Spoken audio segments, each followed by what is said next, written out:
Mensagens bíblicas. Quem sobe no seu barco?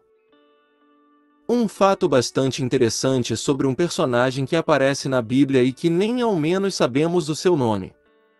Apenas o conhecemos como o capitão do navio que o profeta Jonas embarcou. Pensei bastante sobre isso, e admiti que todos nós conhecemos bem essa história. Embora prestemos bem mais atenção em Jonas, sabemos também que aqueles marinheiros foram afetados por uma questão que não estava relacionada a eles. Mas e o capitão daquele navio? Você já pensou sobre o que ele deve ter passado durante aqueles momentos de tempestade? Qual lição aquele capitão pode nos ensinar? A verdade é que aquele capitão anônimo, com seus erros e acertos, ensinou algumas lições que todos nós deveríamos aprender. Agir no tempo certo. Para pensarmos sobre isso, vamos esquecer o problema de Jonas. O que sabemos é que um navio estava no porto, prestes a partir. Então um homem pagou a passagem e embarcou. De repente, durante a viagem, uma tempestade atingiu o barco e quase causou um naufrágio. O capitão não teria como saber quem era aquele homem.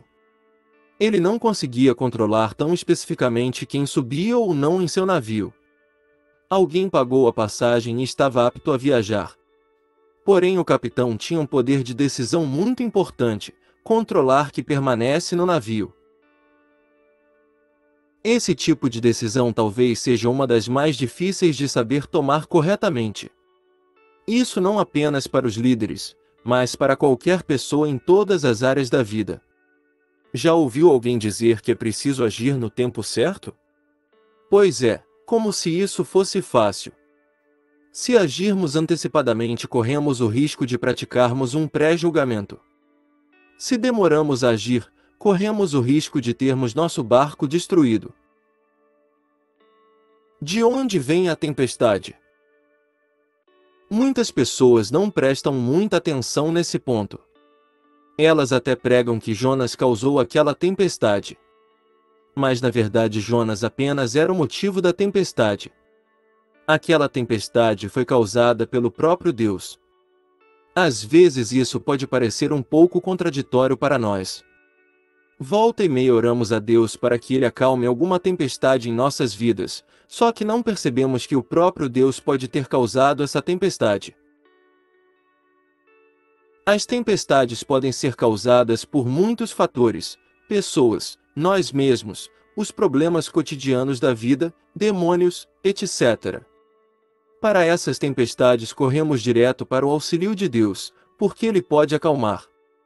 Mas quem acalma a tempestade causada por Deus? Quem sobe no seu barco? Na maioria das vezes não temos como saber quem sobe em nosso barco. Talvez uma pregação bonita já dê direito a um bilhete para o embarque. Ser um ótimo cantor também já credencia alguém. Ser de boa família, ser inteligente, galanteador, alguém com uma beleza em comum, também muitas vezes tem livre acesso ao nosso barco. Promessas encantadoras, profecias e revelações, cargos na igreja, sucesso profissional, enfim, o que autoriza alguém a subir em seu barco e até tirar um cochilo? Talvez você esteja lendo esse texto em plena tempestade.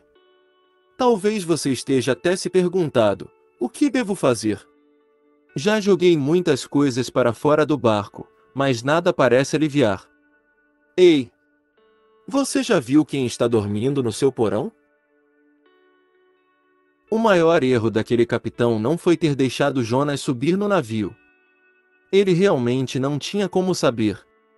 Mas o maior erro dele foi ter tentado remar para a costa depois de ter descoberto o motivo da tempestade.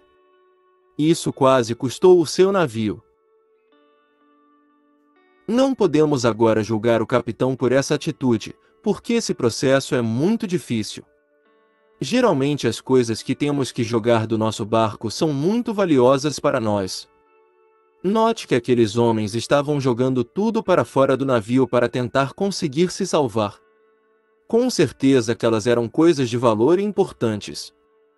Ninguém fica carregando em um navio de um lado para outro, coisas sem valor algum. Se você fica, então seu problema é realmente muito sério. Decidir quem permanece em nosso barco é uma decisão que envolve compreender o propósito de Deus para nossas vidas, e às vezes não só para a nossa, mas também para a vida de outras pessoas, aquelas que permanecem conosco no barco e as que precisam sair do barco. Uma lição para os líderes. Uma vez um líder me disse: é muito difícil jogar alguém para fora do barco porque isso parece que expõe o nosso fracasso como capitão. Isso é realmente uma situação bem difícil, até porque geralmente nos esquecemos de que o fato de tirarmos alguém do navio não significa acabar com essa pessoa, mas muitas vezes é necessário tirar alguém do barco para promover um crescimento e uma experiência determinante dessa pessoa com Deus. Manter alguém escondido em nosso porão significa privar esse alguém de algo maior. É limitá-lo apenas a ficar dormindo enquanto o barco navega. Os líderes devem entender que o sucesso de um capitão é medido por manter a embarcação navegando, enquanto identificamos o chamado de Deus para cada um dos nossos tripulantes, seja em dias tranquilos ou em tempestades. Se Jonas não tivesse sido jogado para fora daquele barco, muito provavelmente hoje não conheceríamos uma das histórias mais fantásticas da Bíblia. Muito obrigado por assistir o vídeo.